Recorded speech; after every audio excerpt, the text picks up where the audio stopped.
Good day, everybody. Welcome to our group discussion entitled Understanding the Seven Generations, How History Shapes Values, Beliefs, and Attitudes.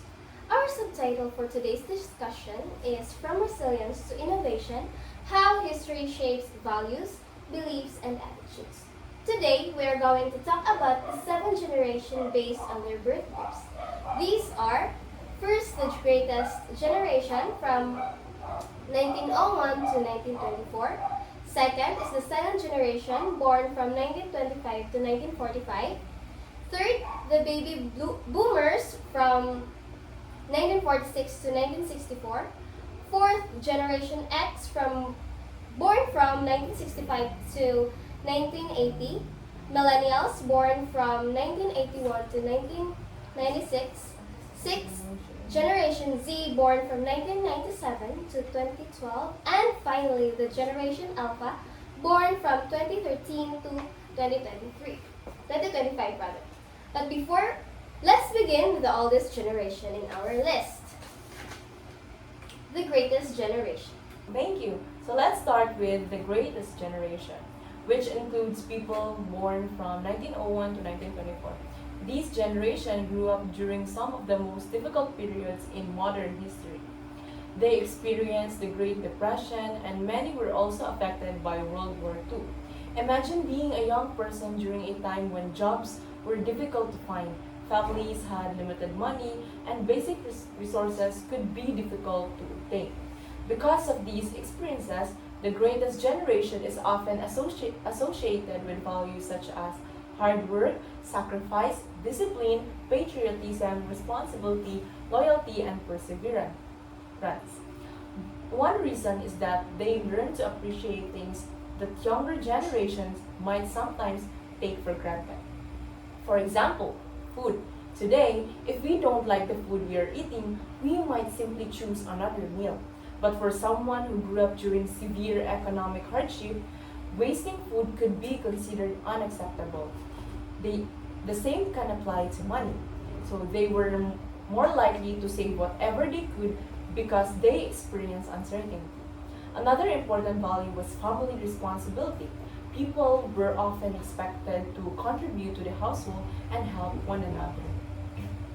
So would it be unfair to say that hardship helped shape their strong sense of responsibility? Yes, I think so. When people experience difficult situations, they often learn to become more resourceful. For example, if you don't have enough money, you learn how to make things last. If you don't have many opportunities, you learn to appreciate the opportunities you receive. So their experiences may have taught them. So work hard, don't waste what you have, and help your family. Okay, that is very interesting. Can you give us some modern example? Sure. Imagine a grandparent telling their grandchildren, don't throw their food away. There are people who don't have enough to eat. So a young person might think that grandparent is being too strict. But if we understand the grandparent's background, we can see that advice comes from an experience of scarcity. It is not simply about being strict. It reflects a value that was developed from their environment. So one major lesson we can learn from the greatest generation is resilience. They remind us that difficult experiences can develop perseverance and appreciation. Let's now move on to the next generation. So the silent generation was born from 1925 to 1945. So they also experienced major historical events such as the Great Depression and World War II. They grew up in a period where discipline, stability, respect, and security were highly valued. They are often described as hardworking, loyal, cautious, and respectful of authority. For many people in this generation, children were expected to listen to their parents. Students were expected to respect their teachers. Employees were expected to respect their employers, and people were often expected to follow social rules. So to add something, this is where you can see a difference between generations. Today, students are encouraged to ask questions. If a teacher says something, students can say, "Sir, can you explain why?" But in the past, questioning a teacher or elder could sometimes be interpreted as a disrespect. Okay, that's exactly, and that's why we should immediately say that one generation is better than another. So that is a very important point. So if a younger person thinks an older person is too strict, perhaps they should ask why did they develop that attitude instead of immediately judging them. Yes, the silent generation often experienced a world where stability was very important. Having a stable job, raising a family, and maintaining financial security were considered major achievements. They also tended to value loyalty. For example, staying in one company for many years could be considered is a sign of commitment. Today, someone might change jobs several times because they want better opportunities. But for someone from the silent generation, frequently changing jobs might appear unstable. Okay, so from these first two generations, we can see a strong connection between historical hardships and values such as discipline, stability, loyalty, and responsibility. But then society began to experience major social changes. And this brings us to the baby boomers. The boomers were born from 1946 to 1964. They were born after World War II, during a period of significant population growth and economic development. Unlike the generations before them, baby boomers grew up during a time when society was changing rapidly. They experienced major events such as the civil rights movements, women's rights movements, Vietnam War, and the rise of television. So, these events influenced how people thought about freedom, equality, authority, and society. Baby boomers are often associated with ambition, independence, competition, individualism, and social activism. Okay, so why do you think social movements were very important in shaping their values? Because they saw people challenging existing systems. For example, the civil rights movement challenged racial discrimination. The women's rights movement challenged traditional expectations about gender. Young people also protested against the Vietnam War. So many people learned that society does not have to remain the same forever. If something is unfair, people can challenge it. Number 4. So, would you say that baby boomers were more willing to question traditions compared with the silent generation? Generally, yes. The silent generation is often associated with respecting existing structures. So while many baby boomers became involved in movements that question those structures. But again, this doesn't apply to every individual. Okay, and this is an important lesson. Generations are influenced by what they see happening around them. If people grow up seeing social movements, protests, and challenges in society, they may become more comfortable with challenging traditional ideas. Now let us move on to the Generation X. Next generation is X, born from 1965 to 1980. Generation X experienced a world that was beginning to change technologically. They saw the development of personal computers, cable televisions, video games, and other forms of technology. But they did not grow up with smartphones, TikTok, or constant internet access. Because of this, Generation X is often considered a bridge between the older traditional generation and the younger digital generations. They are often associated with independence, self-reliance, practicality, adaptability, and skepticism. One term often used when discussing Generation X is the latchkey generation. This refers to children who sometimes came home from school to an empty house because their parents were working. As a result, some developed independence at an early age. So could this explain why Generation X is often described as self-reliant? It can be one factor. For example, imagine a child who comes home, prepares their own snack, does their homework, and waits for their parents to come home. That child learns how to manage certain things independently.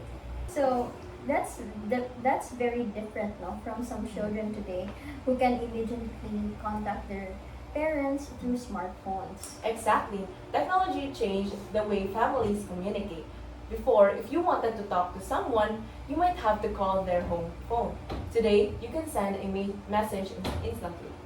So Generation X experienced the beginning of the technological transformation, but they also remember life before digital technology became dominant. That makes them an interesting bridge between generations. Okay, now let's move to millennials born from 1981 to 1996. So, millennials are also known as Generation Y. They grow up during the transition from an analog world to a digital world. This is important because millennials experience both sides. Many remember using landline telephones, CDs, DVDs, and computers. But they also experience the rapid development of the internet like smartphones, social media, and digital communication. Because of this, millennials are often considered technologically adaptable. They are also associated with values such as collaboration, flexibility, diversity, education, personal growth, and work-life balance. Okay, so let's focus on work-life balance. Why do you think this became an important idea among millennials? Well, I think one reason is that millennials saw changes in the workplace. Previous generations sometimes believed that success meant staying in one company for many years. But millennials entered adulthood during economic changes and changing job market. So they saw that having a degree did not always guarantee a stable or successful career. So maybe some began to ask, is having a good job or should my job also provide meaning and personal satisfaction? But some older people might say, we work long hours, so younger people should do the same. How would you respond to that? Oh, I would say that the workplace has changed. It's not necessary that millennials don't want to work hard. They may simply have a different understanding of what good character looks like. For some people, success includes having enough time for family, mental well-being, hobbies, and personal development. So maybe the difference is not hard work versus laziness, but rather different definitions of success. Yes, exactly. That's very important distinction. An older generation might define success as I have a stable job and can provide for my family. A millennial might define success as I have a career that provides for me while also allowing me to live a balanced and meaningful life. Both are forms of success, so they simply reflect different experiences. Okay, so that's a good example of why generational discussion can sometimes lead to misunderstandings. The same value can exist, but people may experience it differently. So now let's discuss Generation Z. No? They are born from 1997 to 2012. So this is a generation that grew up with digital technology. For many Gen Z individuals, smartphones, social media, online videos, and internet access are normal parts of everyday life. They are often described as digitally connected, adaptable, socially aware, diverse, and comfortable with online communication. Think about how students today search for information. If we don't know something, we might immediately use the Google or YouTube or another online platform. We don't necessarily wait until we find a book or ask another person. Um, Information already is immediately available. But does having constant access to information automatically means that Gen Z has better knowledge? Hmm, Not necessarily. Having information is different from knowing how to evaluate information because there is so much information online that but Gen Z also needs a digital literacy. They need to ask, is this information reliable? Who created it? Is this fact or misinformation? That's very relevant today because social media can spread information extremely quickly. Exactly. And social media can have positive and negative effects. It allows people to communicate, learn, express themselves and connect with others. But it can also create problems, no? Such as misinformation, comparison, cyberbullying, and pressure to present a perfect image online. Another important factor is the COVID-19 pandemic, no? So, Generation Z experienced major changes in education and social interaction because of the pandemic. Students had to adopt online classes and digital communication. So, this may have influenced how they view technology and education. So, what can we learn about the Generation Z? I think we can learn about adaptability. Technologies changes quickly nowadays. So Gen Z has had to learn new platforms, applications, and digital tools. But at the same time, they need to balance technology with real world relationships and responsibilities. Finally, we have is Generation Alpha. They are born from 2013 to 2025. They are the youngest generation in our discussion. Unlike previous generations, many Generation Alpha children have been exposed to digital technology almost from birth.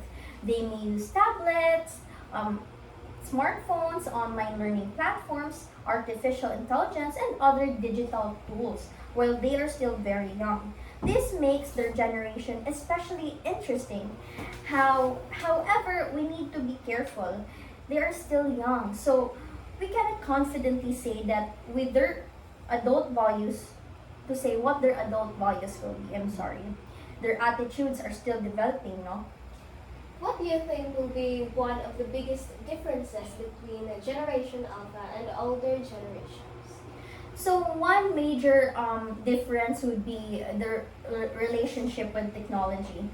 For older generations, technology was something they had to learn. For Generation Alpha, technology is part of their environment they were born into.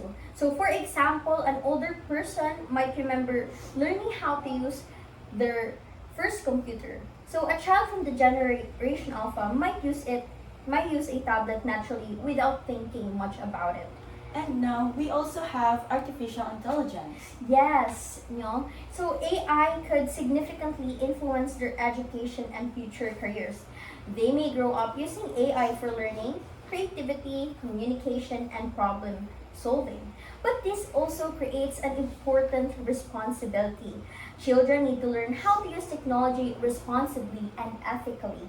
So technology should support learning rather than completely replace critical thinking.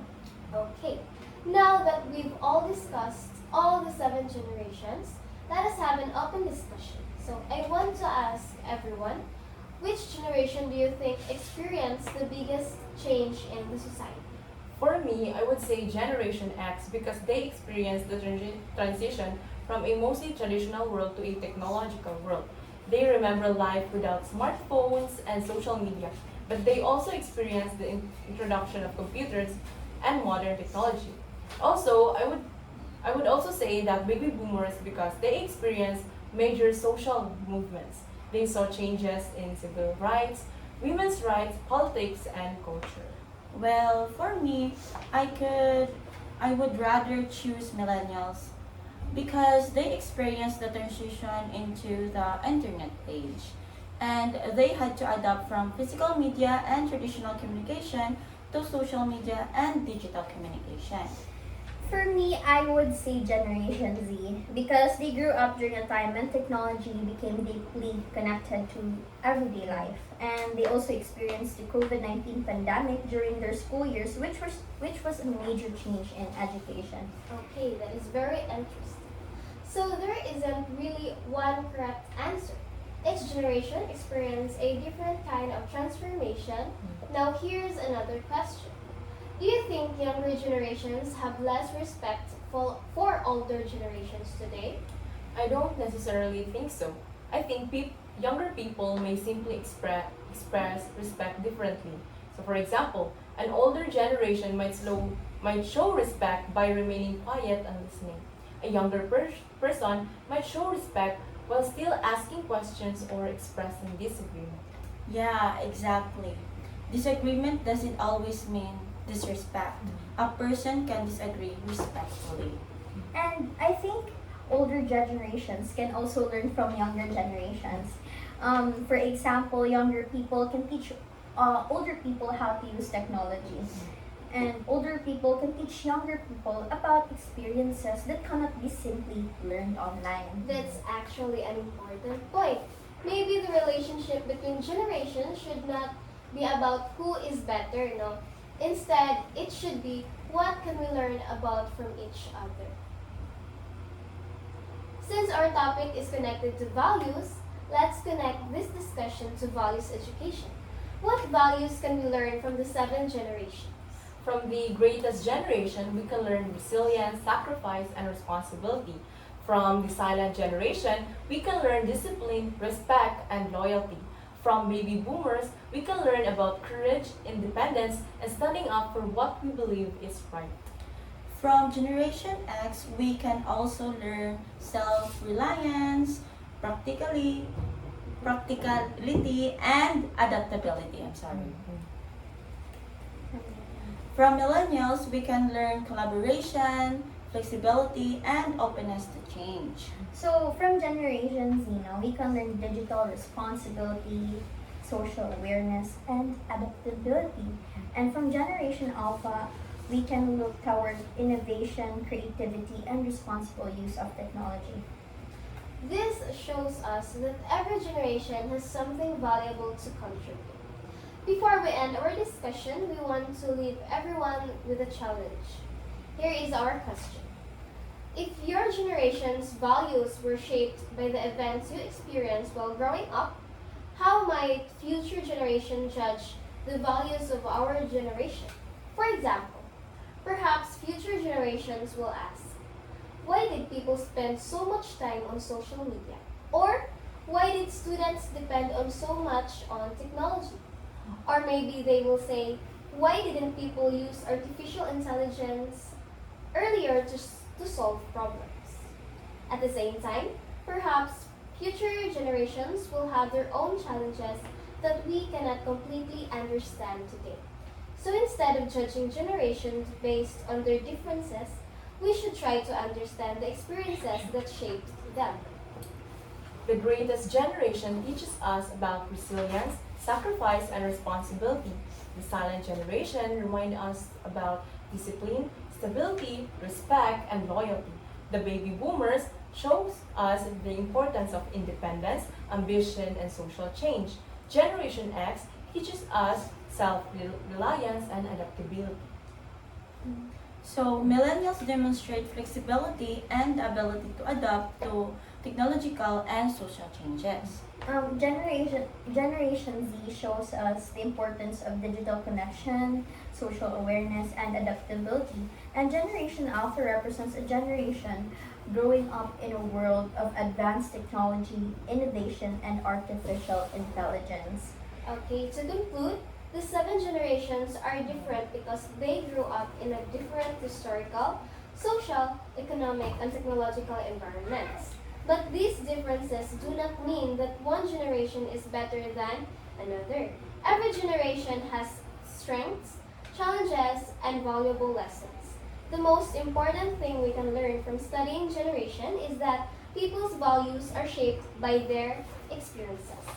When we understand those experiences, we become more capable of understanding one another. Instead of saying, your generation is different from mine, we can say that your generation experienced something different from mine, so let me understand your own perspective. And perhaps that is how we can build better relationships between generations. Thank you everyone for listening to our discussion.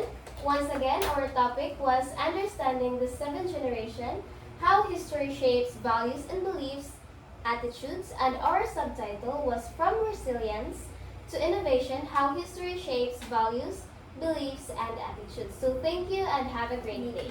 Thank you. Thank you.